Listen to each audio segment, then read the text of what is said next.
terima kasih untuk Pak Guru yang sudah berkenan hadir di ruangan ini, di mana saya akan memaparkan beberapa kegiatan yang akan kita laksanakan di hari-hari yang akan datang. Untuk itu, sebelum kegiatan ini berjalan lebih lanjut, saya minta kesediaan Ibu Ovi untuk dibimbing dan jalan doa.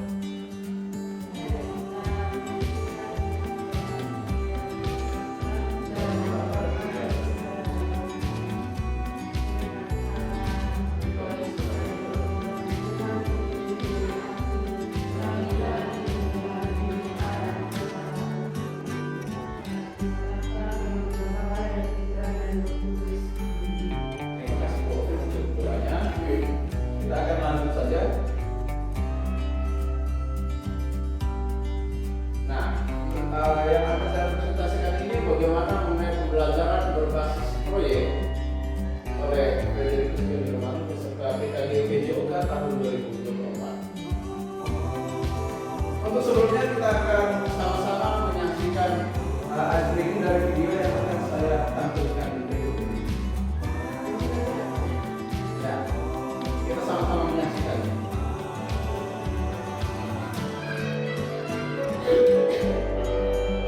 Setelah ini saya akan minta umur balik dari Bapak Ibu Guru semua. Saya bermulai memasuki bukan tempat kerja seorang tukang kayu di bawah kaki.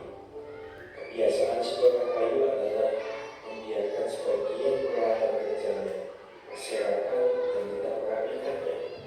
Ketika orang itu masuk ke sana, secara tidak sengaja ia merayap di atas gergaji.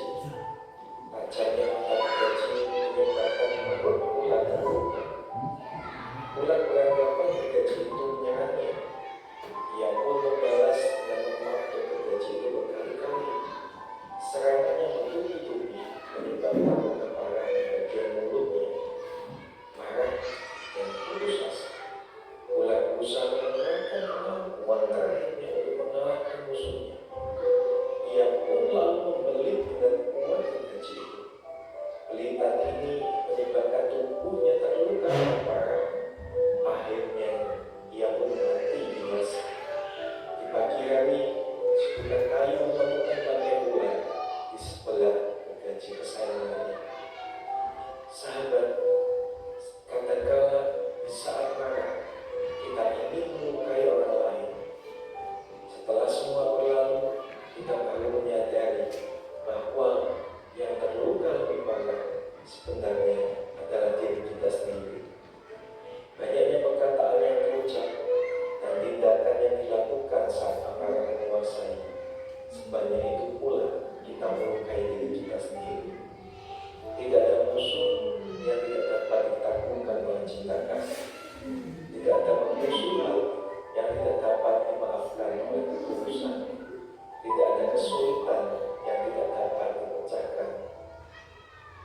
Oke, itu demikian video icebreaking kita pada siang hari ini. Selanjutnya saya akan minta Bapak Ibu Guru untuk menyampaikan apa yang sudah ditonton hari ini.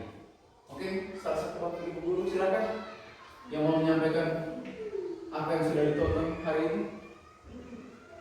Ya, silakan Covid. Pesan dari video yang ditayangkan itu bahwa marah akan merusak diri sendiri. Marah akan merusak diri sendiri. Baik, terima kasih Bu Ovi. Mungkin ada dari Bapak Ibu Guru yang lain. Memang benar, kalau kita marah itu marah hanya karena masalah yang kecil, itu dengan sendirinya akan merusak citra kita, diri kita tanpa kita sadari. Mungkin dari Bapak Ibu Guru lain, silakan. Dari Ibu Hilda.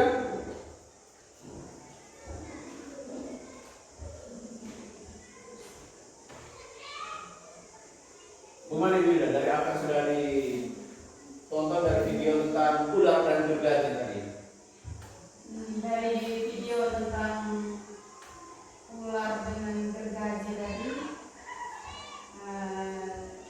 di sini saya bisa ambil pelajarannya bahwa kita lebih baik berdamai dan berbuat baik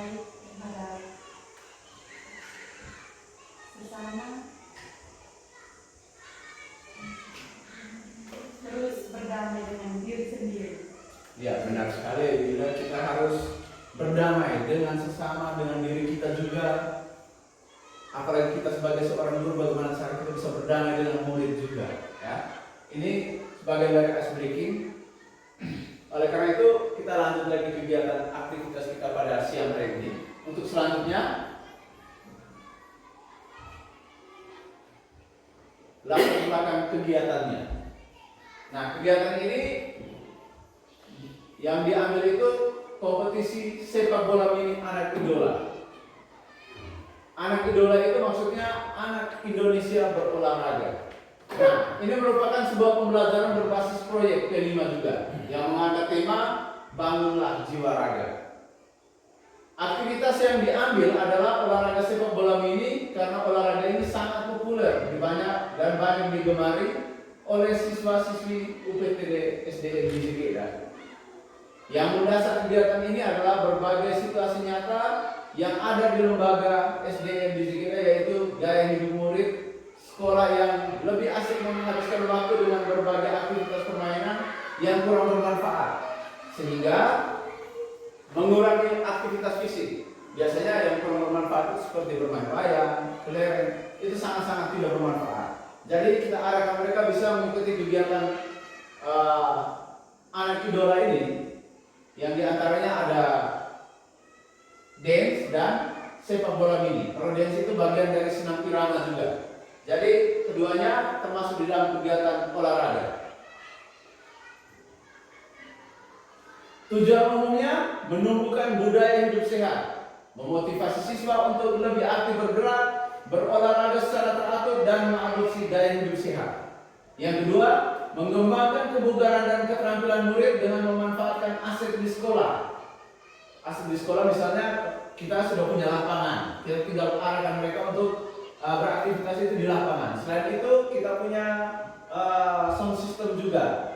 Di sound system itu kita bisa gunakan untuk berbagai aktivitas, dari buka musik untuk dance, dan juga sound system ini kita bisa gunakan untuk pemanfaatan peserta didik. Kalau misalnya mereka tidak suka di olahraga, kita bisa arahkan mereka untuk menjadi komentator. Itu bisa dipakai. Dan yang berikutnya, meningkatkan kualitas keterampilan permainan dan olahraga. Karena di dalam dance itu ada kegiatan kelompok, jadi keterampilan itu bisa ditingkatkan di sini. Begitu juga di sepak bola mini. Dan yang terakhir itu memupuk semangat sportivitas, menambahkan nilai sportivitas, kerjasama tim, dan fair play di kalangan siswa. Kalau kerjasama tim di dance juga itu ada bagaimana kekompakan dalam beragam dan lain sebagainya. Selanjutnya ada tujuan khususnya. Saya buat dalam bentuk diagram Y. Itu berdasarkan voice, choice, dan ownership. Nah, voice ini suara siswa itu bagaimana mereka membentuk forum diskusi untuk membahas strategi olahraga. Jadi kegiatan ini siswa yang melaksanakannya, mereka juga yang mengatur dari kegiatan. Terus yang kedua itu saling menghargai setiap usulan dan ide yang diberikan. Jadi di setiap kegiatan itu bagaimana mereka berdiskusi untuk menghasilkan sesuatu. Terus di bagian choice-nya atau pilihan, kita memberikan mereka kebebasan kepada murid untuk menentukan posisinya masing-masing. Misalnya di sepak bola ini mereka bebas memilih siapa yang jadi kiper, siapa yang back, dan siapa yang menjadi penyerang. Begitu juga di dance, siapa yang memimpin dance, bagaimana untuk mengatur dia punya musiknya, memilih dia punya lagu, memilih gerakannya bagaimana, itu nanti mereka yang mengatur sendiri. Dan di ownership ini atau kepemilikan itu membentuk panitia penyelenggara dari masing-masing kelompok. Murid yang membentuk dia punya panitia penyelenggaranya, dan juga memberi tanggung jawab untuk mengorganisir seluruh kegiatan. Makanya tadi saya bilang, nanti murid itu dia yang menentukan siapa yang nanti mau ngomong untuk menjadi komentatornya, ada semua. Dari komentator, ada yang jadi mungkin supporter dengan dia punya tulisan bagaimana lah setiap kelompok itu, nanti mereka yang mengatur semuanya. Dan kegiatan bisa berjalan dengan baik. Untuk selanjutnya, produk utama yang dihasilkan. Yang paling pertama itu pertandingan sepak bola mini yang seru dan kompetitif. Terus yang kedua, dance yang menarik dan menampilkan kreativitas murid. Yang ketiga itu statistik pertandingan. Itu data pertandingan seperti jumlah gol, kartu kuning, kartu merah, pemain terbaik, gerakan kreatif, tingkat kesulitan dan lain-lain itu nanti mereka juga yang menentukan. Terus selanjutnya ada video pertandingan. Rekaman ini nanti dapat dijadikan dokumentasi yang menarik dan bisa dibagikan kepada komunitas sekolah dan masyarakat. Biasanya untuk pembagian ini kita bisa menggunakan media, ada YouTube, ada Facebook, dan lain-lain. Apalagi WA, story WA itu sering. Ibu-ibu kadang tengah kerja, dia kirim story. Nah, kalau masyarakat tahu, mereka tahu, oh di sini ada aktivitas ini, bisa juga mereka langsung datang menonton langsung. Di situ yang akan kita buat di akhir semester ini. Terus yang berikut ada poster dan promosi. Poster promosi ini murid yang mendesain, nanti ditempelkan di sudut-sudut. Ketika orang datang itu, mereka ada rasa menarik juga. Ternyata di SD ini bisa menampilkan kegiatan yang menghasilkan kreativitas peserta didik. Nah, mengenai web tentang sekolah ini kita punya web seperti di YouTube itu yang sudah saya buat sebelumnya sebagai bagaimana kita membudayakan hal-hal seperti itu supaya masyarakat luas ini bisa tahu ternyata SDN di Zigeda ada di mana, dan kegiatan apa yang mereka buat selama ini. Nah, dari ada laporan penelitiannya. Itu dari tim atau individu yang dapat melakukan penelitian kecil tentang strategi bermain sepak bola mini atau pengaruh olahraga terhadap kesehatan. Dan yang berikut video tutorial. Video tutorial ini kita bisa gunakan video yang sudah mereka lakukan itu dalam permainan bola ataupun dance, itu bisa menjadi tutorial untuk sekolah lain.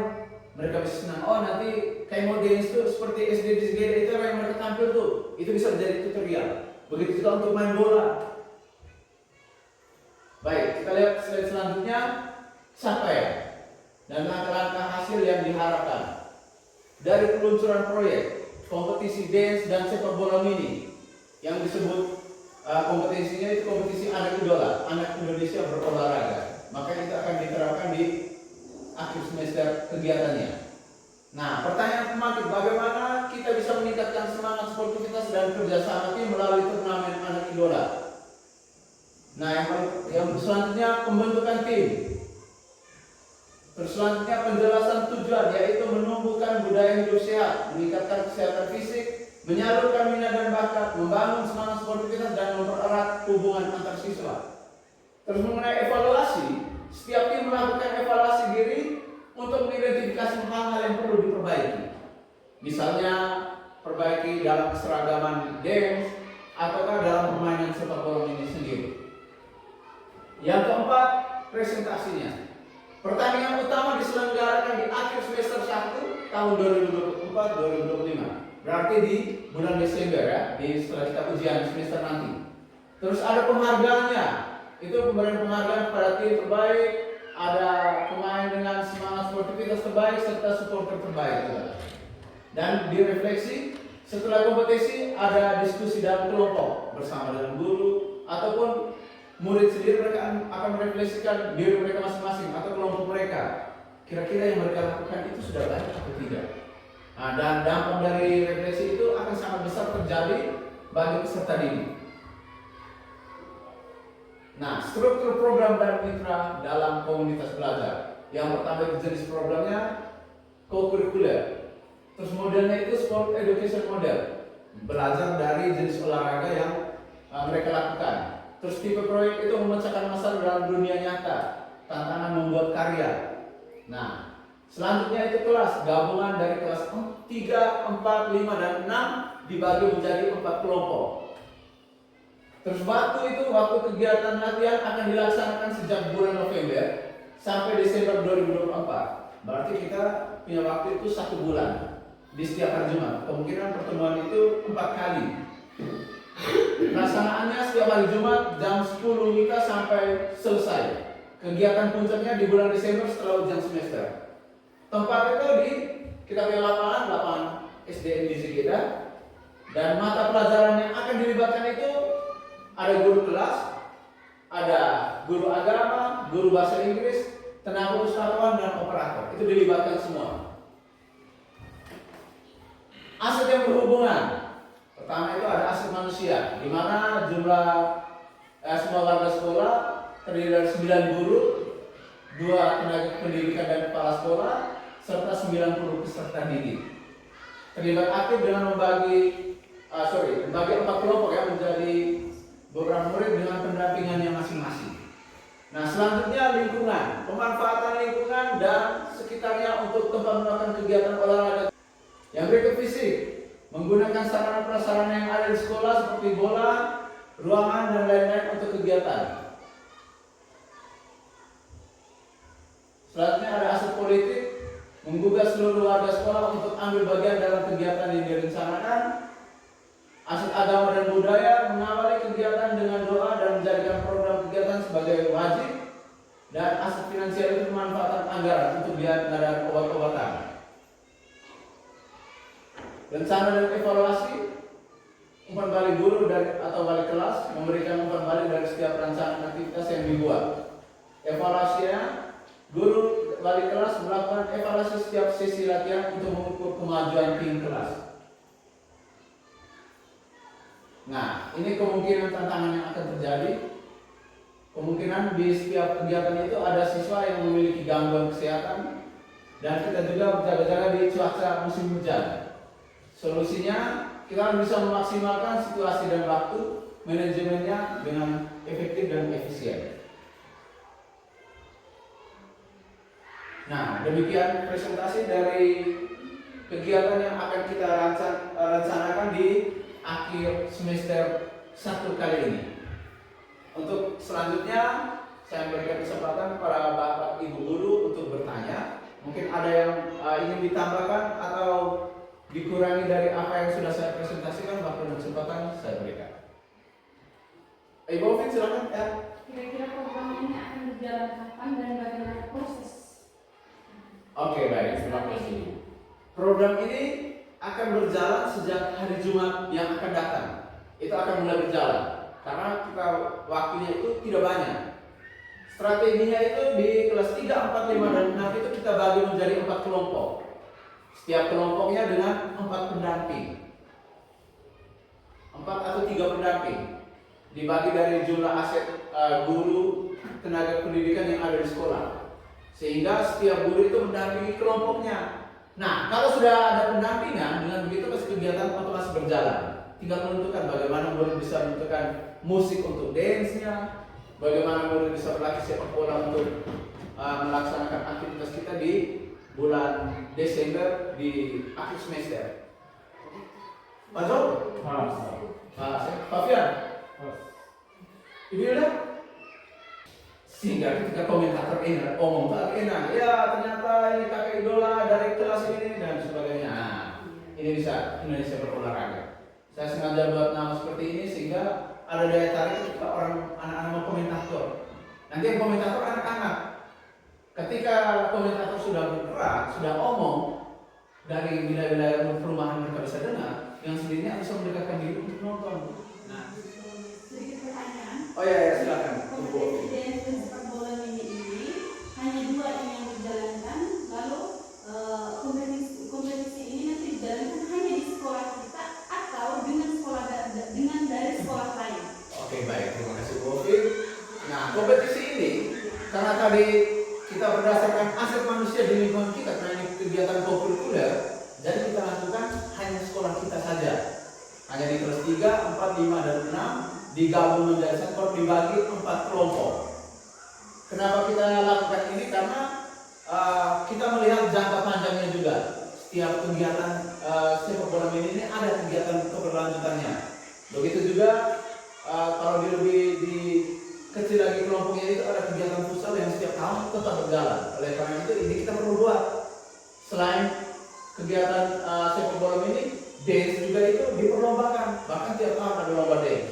Jadi, oke, saya kira presentasi kali ini sudah selesai dan yang diharapkan kegiatan ini secepatnya bisa berjalan sehingga di akhir semester kita itu ada kegiatan yang kita terapkan di lingkungan sekolah kita.